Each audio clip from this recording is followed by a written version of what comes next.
Lancaster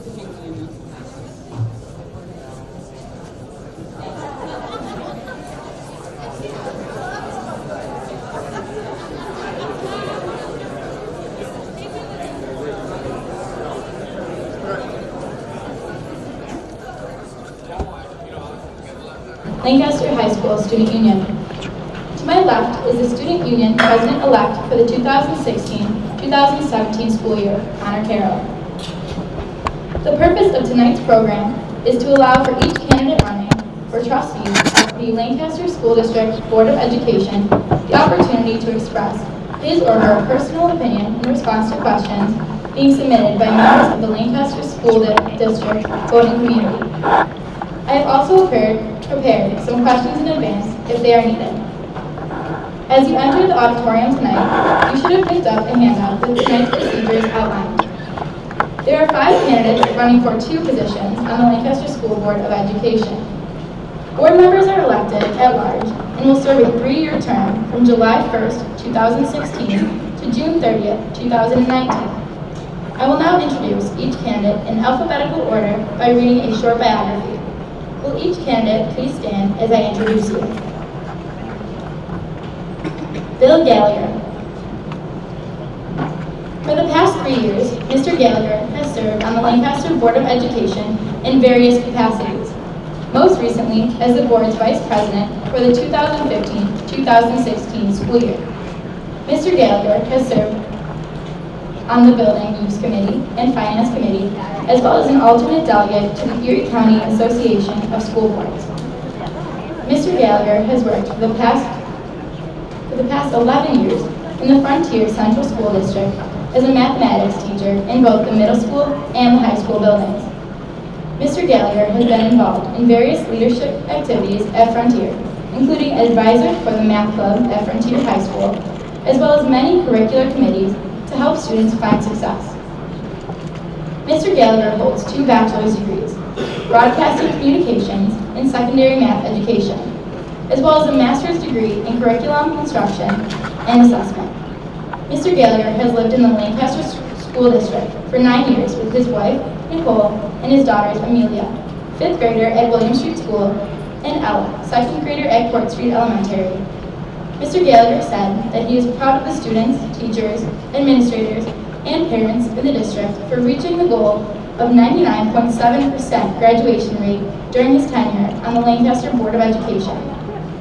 My goal is to continue the excellent programs, academies, and educational opportunities made available to the students in Lancaster, Mr. Gallagher said. Thank you. Sue Metz. Mrs. Metz is a lifelong Lancaster resident and mother of 2 boys, James and Donovan. Donovan attends 8th grade at Lancaster Middle School. Mrs. Metz lives on Church Street in the Village and said she enjoys reading, yoga, going for walks with her dog, and spending time with Donovan. Mrs. Metz is a medical receptionist at Premier Family Physicians and has a bachelor's degree in business from Buffalo State College. Mrs. Metz has chaired various events at the Central Avenue, William Street, and Lancaster Middle Schools. Additionally, Mrs. Metz has been elected to positions on the Central Avenue and William Street PTOs, Central Avenue and Middle School building planning teams, and has been a member of the district PTO Council. While she served in these various positions throughout the years, Mrs. Metz has also been fortunate to work on different district committees, including being a parent representative in the process of selecting a new principal at the high school and the district's Comprehensive District Education Planning, CDEP, committee. As a prospective board member, she says she hopes to foster positive working relationships within the board and with the community, in which education takes a front seat as we move forward. Sue says, I hope to continue to work towards making this the best school district possible to ensure bright and successful futures for all of our children. Thank you. Ryan Osika. Mr. Osika has been a student of accounting at Westchester Community College and Pace University. Mr. Osika said he has parlayed that knowledge into success as a small business owner that has served both the public and business sectors for more than 5 years. In the last 3 years, I have proudly worked as an independent contractor for the Association of Supervision and Curriculum Development, focusing on K-12 issues, currently acting as a senior account executive for their annual conference and exhibit show. When not at work, Mr. Osika says he enjoys hiking, camping, attending his son's sporting events, and spending time with his wife and children outdoors. Mr. Osika said he can be found on the sidelines supporting his son playing football, lacrosse, baseball, hockey, and even taekwondo. Mr. Osika said he has attended sessions held by Western New York Task Force on New York State education policy, the Stop Common Core information event, and the Common Core high-stakes testing and receivership forum. Mr. Osika said he's asking for your support in his work to reduce testing and ensuring tests are age-appropriate and used to set educational goals, adding that open dialogue, civil discourse, and a student's first mindset to find his core values.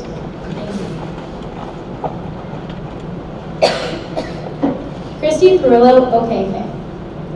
Dr. Perillo Okeke received her associate's degree from Erie County Community College, her bachelor's degree in psychology from the State University of New York at Buffalo, and Doctor of Chiropractic degree from DeUva College.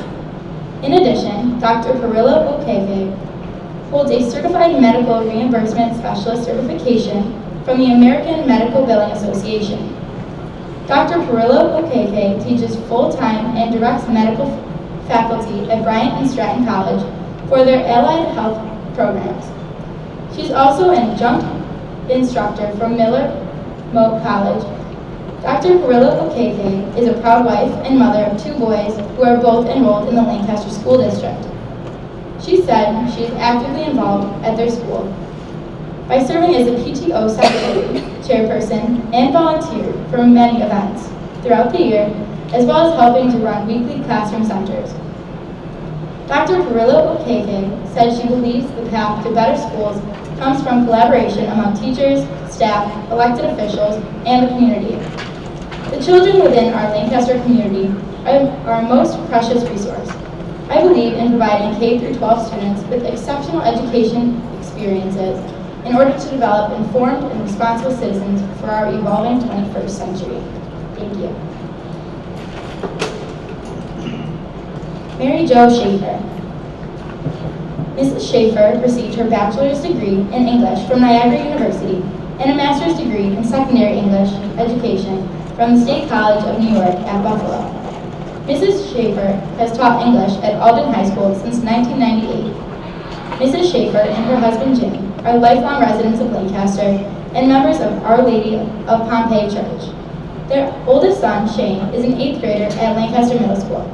Their daughter, Brooke, is in 6th grade and attends William Street School, and their youngest son, Colton, is in the 2nd grade at Court Street Elementary. If you are a regular attendee at Board of Education meetings, you will know that I have attended each board meeting and budget session for the past year, Mrs. Schaefer said. She said she has also attended Common Core forums, including the Stop Common Core information event hosted by Assemblyman David DiPietro. Mrs. Schaefer asks for your support as she seeks to ensure that all students in the Lancaster School District receive a fair and exemplary education.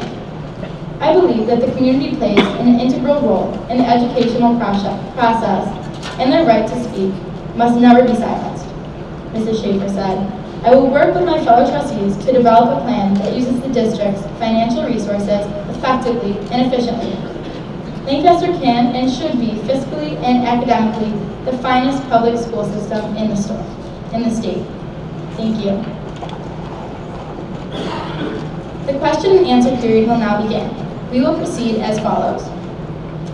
Attendees of tonight's program who wish to raise a question or comment were asked to submit their question or comment on the cards provided at the tables outside of our auditorium and then handed to one of our PTO representatives.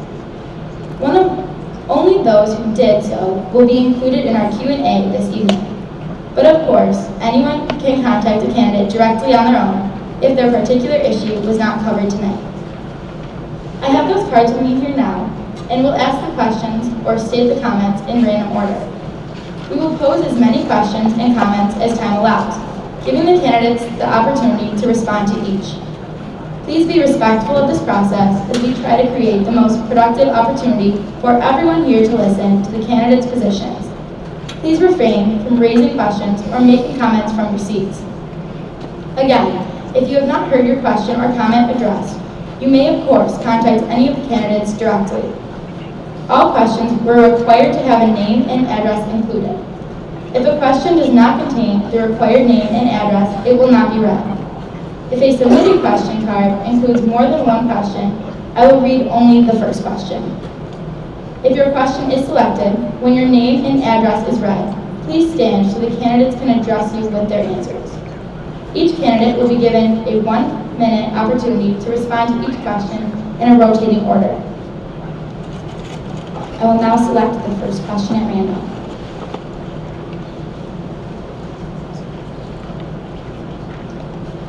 Wendy Quinton.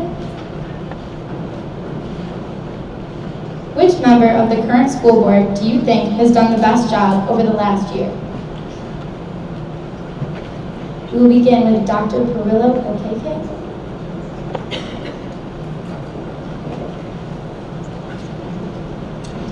Good evening. Great question. I think as a board, we need to look at the assets that each member brings to the table. Currently, our board is not collaborating, is not effectively communicating. And with that in mind, I think we need to go back to the Code of Ethics. As a board member, you should take a Code of Ethics and an oath stating that you're going to serve the community, including the students and the superintendent.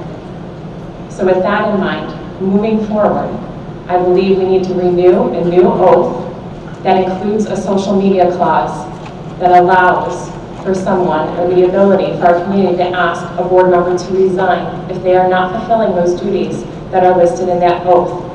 I also believe that we need to effectively collaborate, whether we have differences of opinion.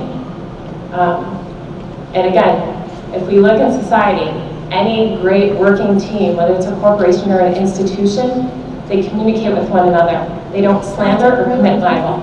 I'm sorry, but we need to move on to Mr. Gallagher. First of all, I think it's kind of a difficult question for me specifically because I've been on the board. But I think seven of us, including myself, have brought a different experience and outlook on certain issues and problems. Mr. Graber and Mrs. McKay bring experience, having been through a lot of different things within the district for the past dozen years or so. Both Patrick, Mr. Utang, Mrs. Christopher, and myself bring some of the educational experience that we have from the classroom and kind of lend a little bit more of information on that. Mrs. Dubchinsky brings a parental involvement that maybe some of us don't have as well. And then Mr. Sage brings from his financial background some information that we may not have all had at that point too. So I think we all bring something individual, and as a group I think it's important that we all do a better job of working together. And I think as we move forward, I think it's an important aspect that everyone brings something to the table to add to the mix of the board. Thank you. Mrs. Metz? I think it is a good, diverse board right now also. It is a difficult question for me to answer too. I'm running with Bill Gallagher. I think he's done an excellent job. I think I should mention Patrick Utag. From my standpoint, he's been a really calm voice as the president of the current Board of Education. He's impressed me by maintaining as much order as he could during the board meetings as they got volatile and whatnot. But I think everybody brings what they've brought to the table. I think everybody's done a good job, but those two stand out for me. Thank you. Mr. Osika? Thank you for the question. It certainly is a tough question, I think, for most of us. You know, to Mr. Gallagher's point, I think each person brings a different attribute. The most important ones are being an effective communicator. I think that's a top trait of somebody that should be on the board, and I don't know that that's really been too present at most board meetings. To single out who I think is the best, I can't answer that at this point, but I think what needs to happen is the current board members need to go back to the table and learn how to work together. Thank you. Mrs. Schaefer? Thank you for your question. It is an excellent question. As the other potential candidates have said, that cohesiveness is obviously extremely important. We haven't witnessed much of that, especially in the past year. But I would have to focus on Mrs. Dubchinsky because of the fact that she alone was the only one that hadn't served on a board previous to this year. And I have been to every board meeting since she has been elected, and I see how much hard work she has put into being the voice for the community and her passion. I think it's very important to have a diverse board, and I won't argue that we don't have a diverse board, but I think Kelly really is the first one that comes to mind. Thank you. Thank you. And thank you for your question. I will now select question number 2 at random.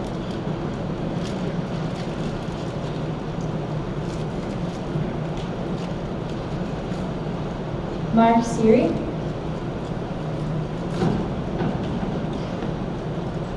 What is your evaluation of the superintendent, and specifically why? We will begin with Mr. Gallagher. Well, having the opportunity to work with Dr. Valley the past 3 years and seeing the time and effort that he puts in to the students of this district and recognizing the opportunities that he's always looking for and understanding how difficult it is to find a good superintendent. I'm working in a school district where in the 11 years that I've worked there, we've had 8 superintendents, which is 8 different messages, 8 different leadership styles, 8 different approaches to solving problems, which has made for an inconsistent message to us as teachers and to the students and to the community as well. So I think Dr. Valley has done a fantastic job, and I don't think I'm telling you anything that I wouldn't say to his face. I think he has afforded an opportunity at the top level. The graduation rates being what they are, 99% in a school district any size is almost impossible. And having him at the helm is, I've learned a lot from him, but I think we've all learned and grown together. So I think he's a top-notch superintendent in Western Europe. So. Thank you. Mrs. Metz. I've known Dr. Valley for going on 15 years through my PTO, district PTO experiences. I think he does a fantastic job as well. He's worked tirelessly under Mr. Mishka, and as our current superintendent now. I think the budget is fantastic. He's local, his kids are here, he has a vested interest. The average turnover rate, I think, for superintendents is 5 or 6 years, and Lancaster's done a great job of maintaining and keeping quality administration. And I think that he has done a great job, and I think it would be a mistake to not have him as our superintendent. He has my full support. Thank you. Mr. Asifa? I had some concerns about some of the things Dr. Valley has done. I'm not going to shy away from that fact. To sit here and assess the job he has or hasn't done, I can only go based off of what I have learned at attending, different board meetings for the last 10 months. So it's a difficult question to answer. But I think, overall, considering how large this school district is and a lot of the great programs that this district has, I would say he's done an average job. Thank you. Mrs. Schaefer? I think this is a somewhat difficult question as well. I have also expressed some concerns regarding some decisions that Dr. Valley has made. And to go back to our position where we are as a school district, I think that we need to credit many people for our rankings in Business First and our graduation rate, not only the superintendent, but the teachers and the parents and the students as well. If elected on the board, however, it's my job to work with my trustees and the superintendent to focus on what is a priority, and that would be the students and their education and well-being. That's our first priority. Thank you. Dr. Perillo, okay? Great question, an important question. As a board, it's our job to keep our superintendent accountable. The first thing that I did when I decided to run for the Lancaster Board of Education was to actually personally contact him and meet with him. I did that for many reasons. One, I don't have a personal relationship with Dr. Valley. Two, I think it's important that I shared with him why I was running and what he foresees is currently successful in our district and where are the areas of opportunity. We met for about an hour and a half and had a great discussion.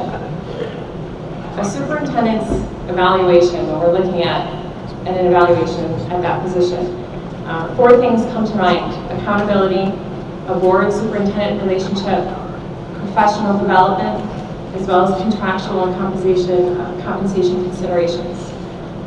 I think our district has done wonderful things. I also think it's important that we continue. Dr. Perillo, I'm sorry, I don't know how to move on to question number 3. Thank you so much for your question. I will now select question number 3.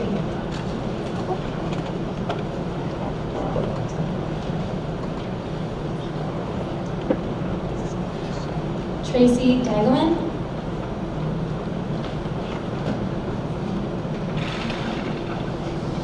The parents of more than 50% of Lancaster District students opted their children out of the state test last month. What do you believe these parents are trying to accomplish by refusing testing, and what do you think it will take to get them to opt back in? We will begin with Mrs. Metz for this question. The first part of the question, what made them opt out? Second part, what would make them opt back in? Is that correct? I believe what made them opt out is the way the state testing was handled, the way Common Core was handled, delivered to the school without proper curriculum and teaching materials for the teachers. The state testing, I think, was, a mistake written by lawmakers, and it really caused a lot of problems. The questions were cumbersome, difficult to answer, above grade level. I do believe it's every parent's personal decision to opt out or not opt out. I think that listening to Commissioner Leah speak recently, that they are making some good changes. They're having teacher involvement on each of the questions, and if the teachers don't like it, it's pulled and another question submitted. Thank you, Mrs. Metz. We'll now move on to Mr. Osika. I believe that the state and their dismal and heavy-handed claims to improve teaching is what has resulted in parents choosing to opt out their children. I've spent the last 12 months doing my research because my son is due to take the state assessments next year, and I'll be opting him out from what I've learned. The test questions themselves are developmentally inappropriate. These questions are at a grade level or 2 grade levels above what grade he would actually be in. I think parents are kind of fed up. They want to see some change, and that's not happening. And until that happens, I don't see people opting back in until there's some serious reform. Thank you. Mrs. Schaefer? My husband and I have opted our children out for the past 3 years. And as an educator, I try to embrace these educational reforms and be positive about these specific reforms. But the more I researched Common Core, we made the decision to opt our children out. As mentioned earlier, they're developmentally inappropriate. The implementation, I believe, was rushed, and the fact of tying teacher evaluations to these testing and saying that students are a test score and teachers are a test score, I think is grossly unfair. And until some drastic changes are being considered, I will continue to opt my children out. Having one less reading passage and 5 less multiple choice questions is not drastic enough for me. So virtually, contrary to what's been said earlier, the test really isn't any different than it has been the past several years. So again, until more drastic reforms take place, more changes, I will continue to opt my children out. Thank you. Thank you. Dr. Perillo Opeke. First, I'm a parent with 2 boys, 6 and 8. Both of my boys have special needs. So these tests that they're administering don't even account for special needs children. The system is fractured.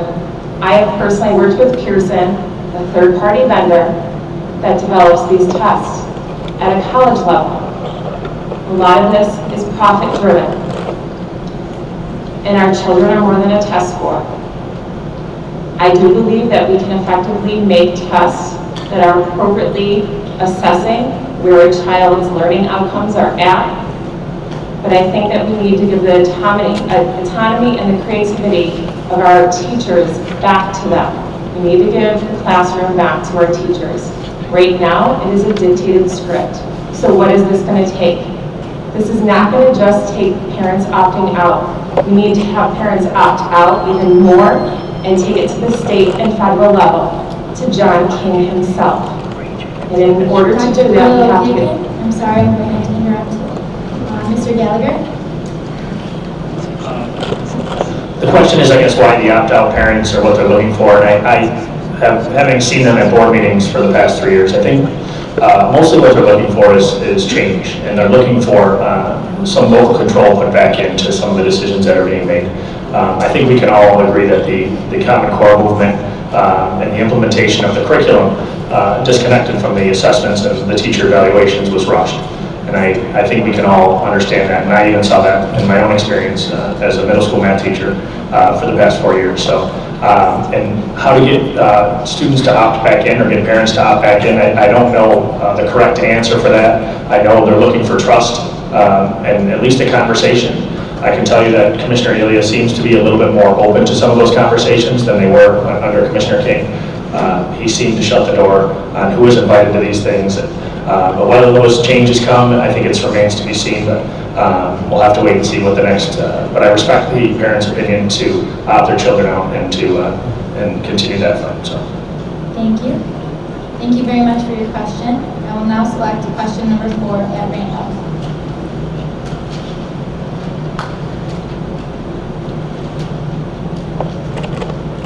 Nancy Van Hoostie. I'm struggling to understand the importance that has been placed on changing the name back to the Redskins. How does this relate to education? And if it doesn't, why is it so important? We will begin with Mr. Osika. Thank you for your question. I think it's so important to a lot of people in this community because their voices went unheard.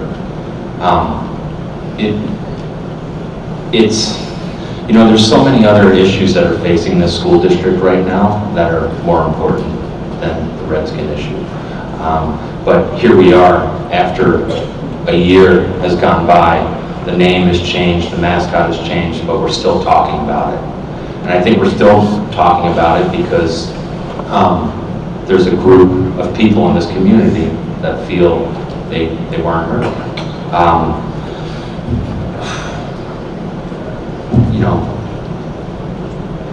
My personal feelings on the subject shouldn't really supersede the best interest of the Lancaster Central School District. So, again, I think there are far other important issues that need to be discussed besides.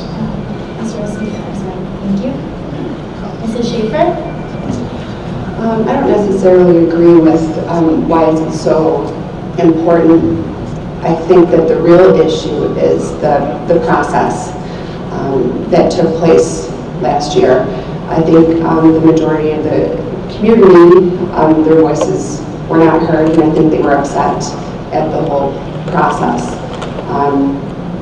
And as Mr. Rosica had said, here we are a year later, and many people in the community are still displeased with not having their voices heard.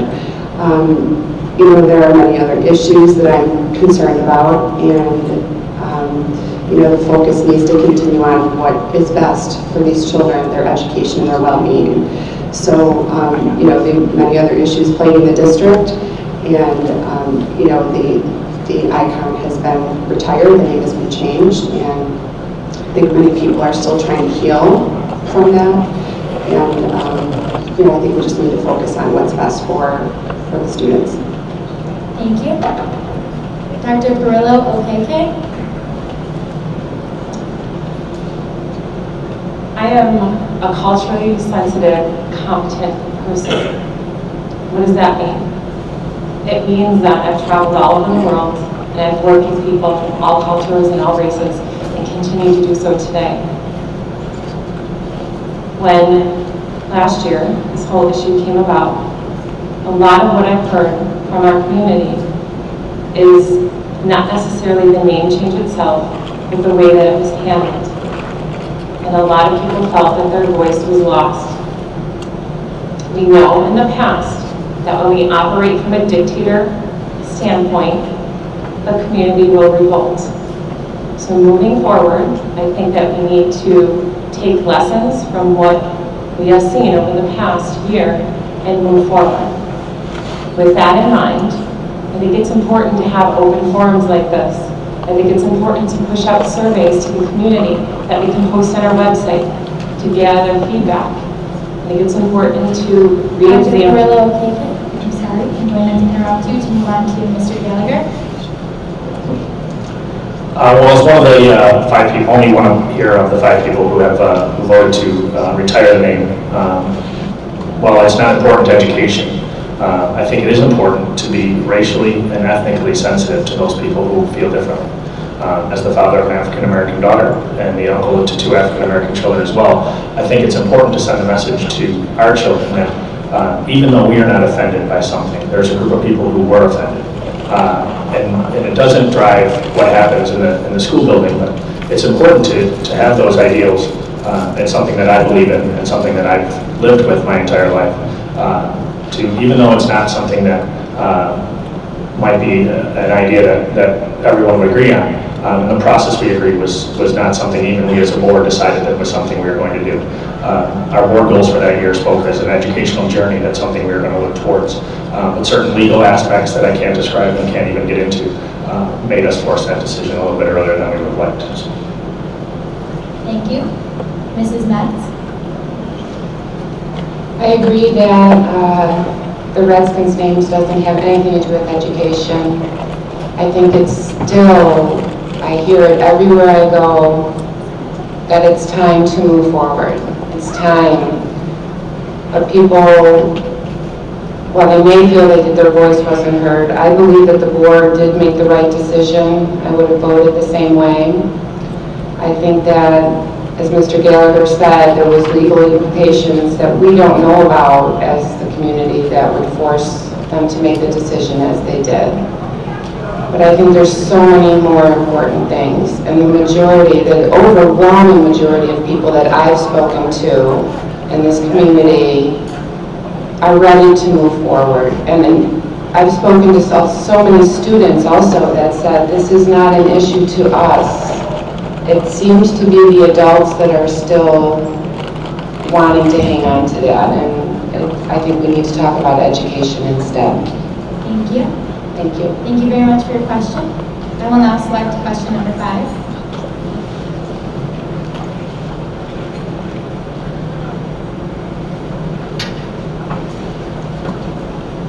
Dave Zelensky. If a resolution is put forth to ask for Dr. Valley's resignation, will you support such a resolution and explain why? Please remember that your answer now and subsequent action later will reflect upon your own credibility. We will begin question number 5 with Mrs. Schaefer. Well, this question was brought up the other night as well, and, I answered the question and asked, has he done something so egregious that would warrant his termination? I'm not aware of anything. I'm one person. I don't have any control over somebody's livelihood or their job. So I'm not really sure why this question is necessarily being asked. That's really all I have to say. Thank you. Dr. Perillo Okeke. I decided to run for the Board of Education because I wanted to evoke positive change into our community. With that in mind, I firmly believe that no one is untouchable. Even the God that I serve every day needs me every day. So with that in mind, it was really important that I sat down with Dr. Valley and I heard from his mouth where we're at, what are our successes, what are our areas of opportunity. So when joining any or becoming a part of any board, I think it's important to be proactive instead of reactive. So looking towards the future, what can we do to bridge the communication gap? What can we do to become an active listener as a board member? What can we do to become more sensitive to our community and our students and their needs? I also would like to explore the relationship between the board and the superintendent, and as well as the professional development that's being done. And again, at the end of the day, it's about being accountable. So we have to be accountable. If we have no accountability, Dr. then you lose Perillo credibility. Okeke. Thank you. It is time to move on to Mr. Gallagher. Mr. Selinsky, to your question, absolutely not. I would not support any resignation of Dr. Valley for any reason at this point. He has done nothing to, as a working board member now, to justify that. The one good thing that Lancaster does, which some other districts don't, is they recognize talent and they recognize administrators and leaders and teacher leaders and make them accountable. And they keep those people within this district. And one of the great things that Lancaster does is they promote from within. They identify those people early on and they make sure they don't leave. And that has happened with Dr. Valley and happened with many of the administrators in this district. I wish that many other districts would recognize that too. I wouldn't support any aspect of that from what I know, and he has my 100% support at this point. It's not because I'm pro-administration either, it's because I'm pro-kid. And he's done great for the kids of this district, not only his kids, but for everyone else's kids in this district, and for no reason should we ask him to resign. Thank you.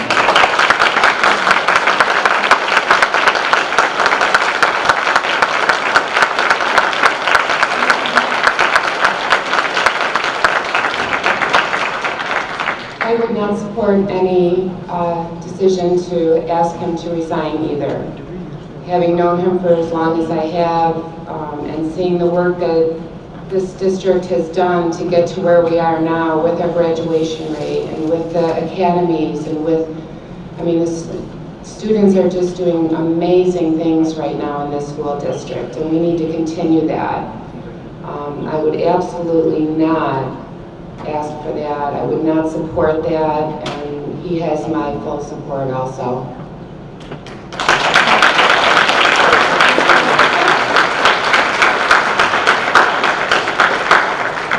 I think you asked this question the other night, Dave, and I'm going to answer it the same way in front of this crowd. I have some concerns about some of the things the superintendent has done. I'm not going to shy away from that fact. If elected, I am only one vote on this board, so I don't have the ability to decide something like that on my own. However, I would sit down with Dr. Valley and I'd have a very frank conversation about my expectations of him and the expectations the community has of both he and I. Thank you, and thank you for your question. I will now select question number 6.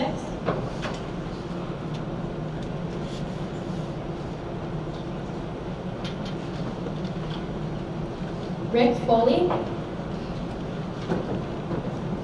qualities do you feel are important in being a good school board member? We'll begin question number 6 with Dr. Carrillo Okeke. Great question, Rick. Number one, I come to you as a wife.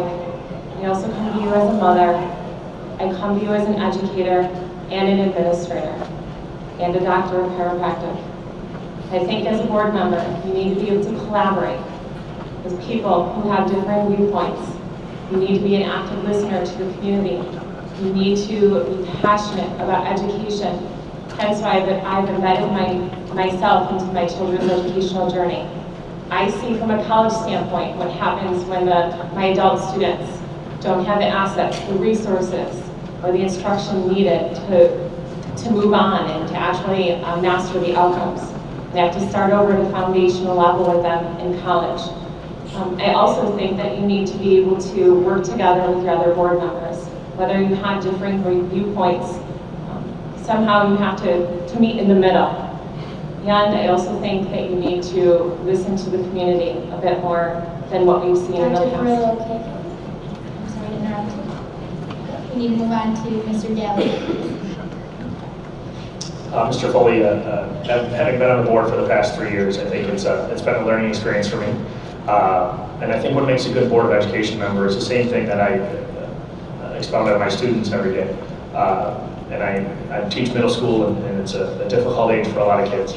But one concept that I express to them all the time is, you have 2 ears and 1 mouth, so you should listen twice as much as you talk. And I think our job here is to be a good listener. And we listen to the community, and sometimes it's not everything that we want to hear. But our job is an intermediary between the community and the administration within this district. And sometimes people aren't going to come to you with the best intentions. But I think we've listened, and I think I've listened for the past 3 years. And whether or not I agree with someone on the other end of that podium isn't the point. Those conversations are some things that we're not aware of, and sometimes the public brings things to us that we need to act on. But I feel that being a good listener, I think, is the top priority to being a good board member. Thank you. Mrs. Metz? I think qualities that would make a good board member is ability to listen, ability to learn, strive to learn. This board is pretty fractured, so I think that we really need to work on coming back together in a civil tone, good conversation. I haven't seen that in the last year, 2 years. I've seen a lot of, just animosity and anger. I don't think that is a good board member quality. I think that being civil, being a good listener, listening, working together, and answering people in a very kind manner is much more effective than what we've seen in the last year or two on this board. Thank you. Thank you. Mr. Arsica? Thank you, Rick, for your question. I think there's about 6, maybe 8 different characteristics that make up a good board member. I think the first one is being an effective communicator. Being able to describe what he or she wants and describe what others want. And the key component is being a good listener. The other one is being a leader. You got to be able to be willing to take risks and be supportive of your fellow board colleagues. I think that's a key attribute that's hasn't been present at any board meeting lately. Be supportive of those colleagues, but be also supportive of the district as well as the community. Thank you. Mrs. Schaefer? Well, I think one of the most important qualities, Rick, is to be able to collaborate with one another, be able to respect, we have a diverse board right now. You need to be able to respect one another's opinions. You can't rule by fiat. You can't let your personal or political agenda dictate the decisions that you're going to make. So I think it's extremely important to push aside your personal feelings and continue to be a voice for the community and focus on why we are here, and that's what's best for the children, their education and well-being. So I think, you need to respect one another's viewpoints and opinions. We're all entitled to our opinion, and that's the most important thing. Thank you very much, and thank you for your question. I will now select question number 7.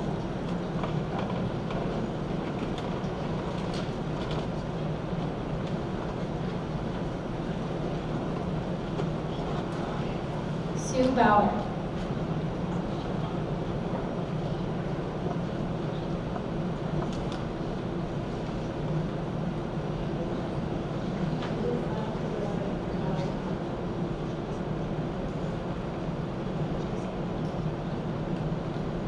Communication with the public, as well as the other board members, is vital to board service.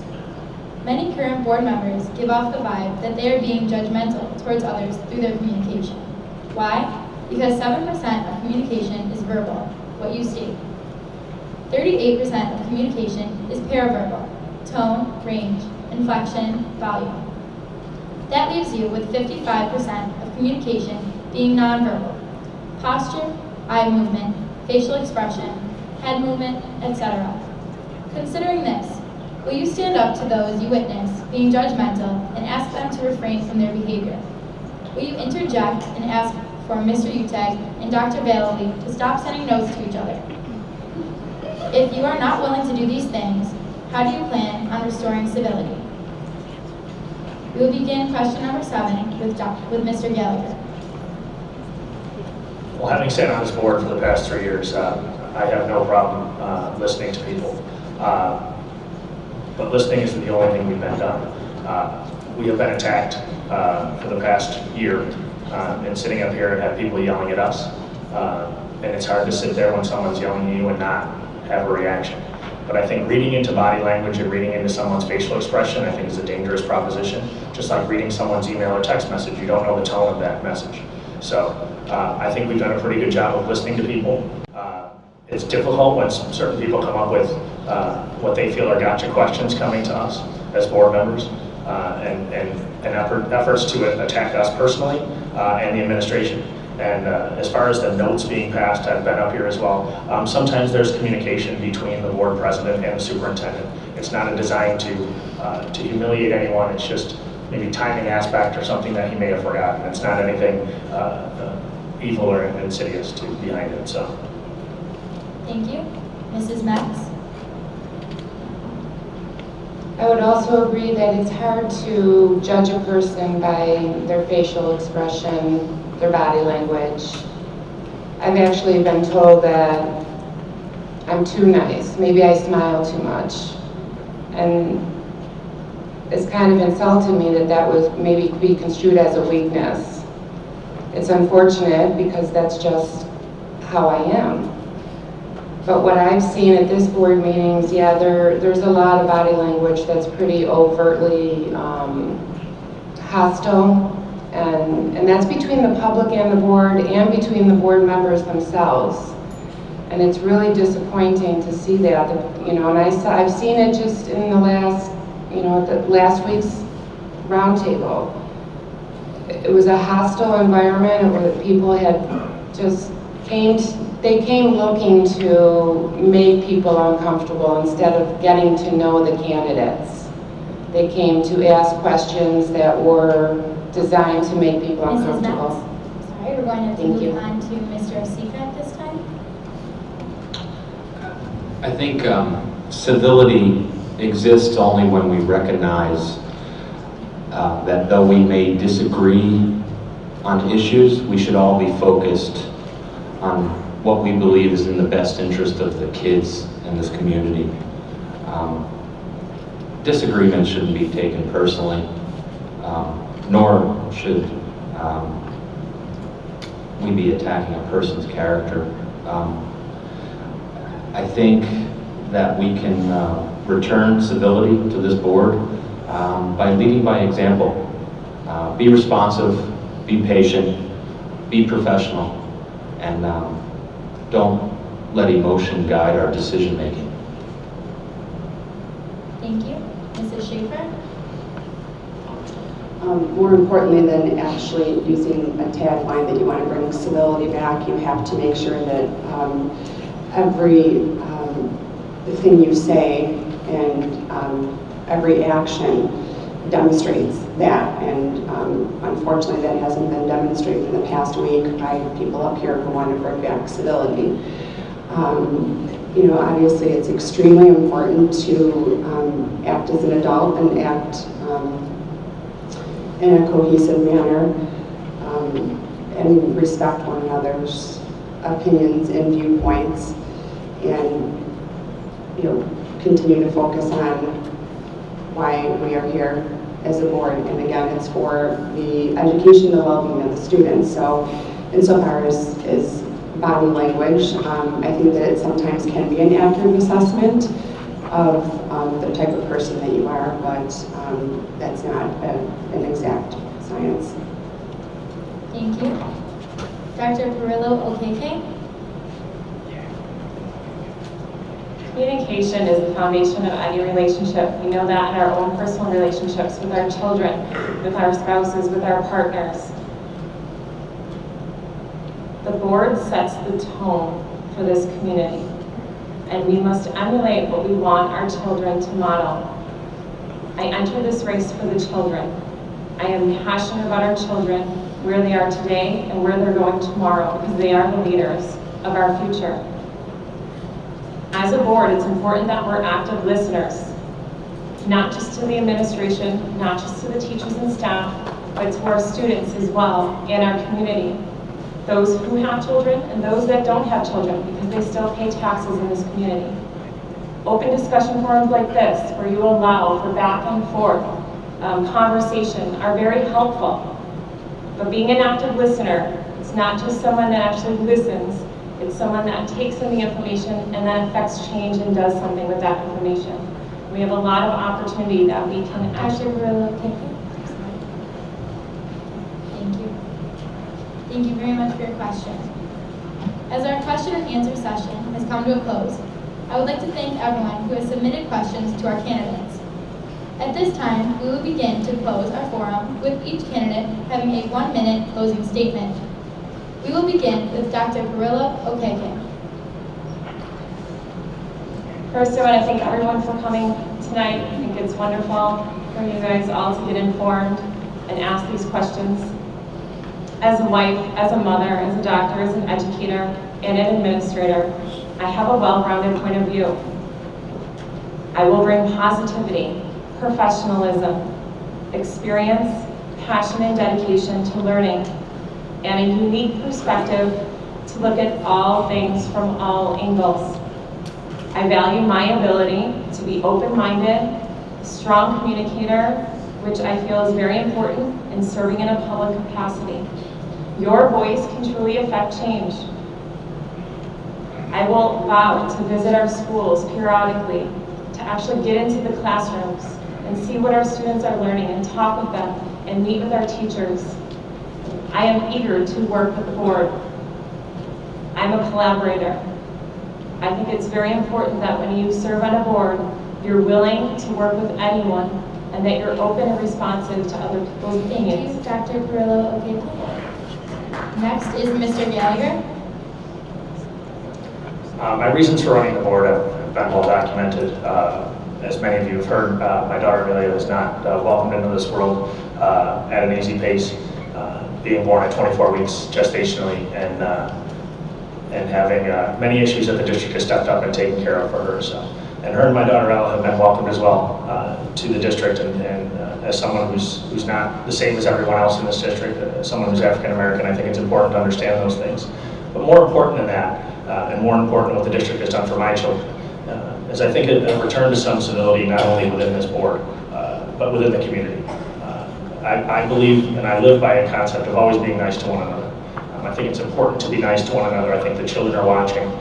Help your neighbors, help each other out. I'm saying in my classroom that I use in my own life, and it's nice to be important, but it's more important to be nice. Look out for other people. kindness spreads happiness around here. And what a powerful message we can send our kids when we teach them how to be nice to each other as well. Thank you, Mr. Gallagher. Next, we have Mrs. Metz. I would like to thank everybody for coming out tonight. My reasons for running is I believe that our community really does need to come back together. I think we can do that if we all work together. I think that for our children is what the reason that we're here tonight, it's the reason I'm here tonight. They are our future. They're our future leaders, and we're giving them the best education. Lancaster does a fantastic job with their graduation rate, and we need to continue that so that the kids coming up that aren't even in school yet have the best education and the best opportunities that our children have had. I think I'll bring a calm voice to the board. I'm a good listener. I will listen to everybody. I'm very approachable. Anybody has any questions, please contact me. I'd be happy to answer any other questions that anybody does have. Thank you. Thank you, Mrs. Metz. Next to speak is Mr. Osifa. Thank you, everybody, for coming out tonight. My candidacy is the result of my frustration. I, like others, was denied access to an open meeting, which is illegal. When I, as well as others, tried to express frustration over the manner in which the community was being treated, the Board of Education acted to stifle free speech. So I tweeted my frustration.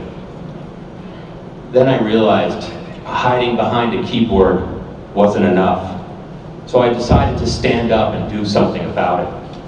I believe our leaders should bring us together, be accessible, and find consensus. The manner in which educational leadership has acted has created a wedge within this community. One that didn't need to exist if they didn't act so quickly and heavy-handedly.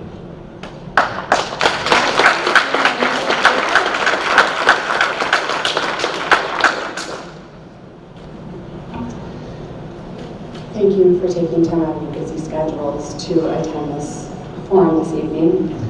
My husband Jim and I are lifelong residents of Lancaster, and our 3 children attend our school community.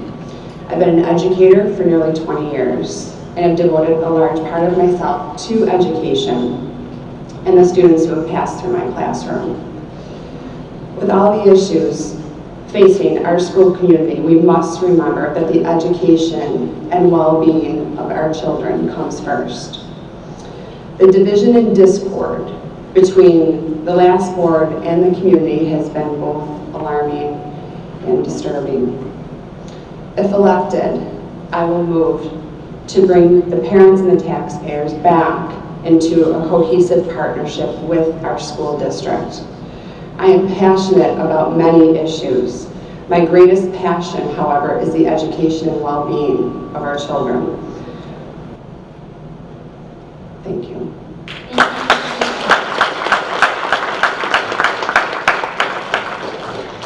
On behalf of the Lancaster High School Student Union, I would like to thank the candidates and the attendees for their interest in our schools and their future. Our hope is that this evening's forum was informative and helpful. Good luck to all the candidates, and please remember to vote on Tuesday, May 17th. This concludes our program. Have a safe trip home.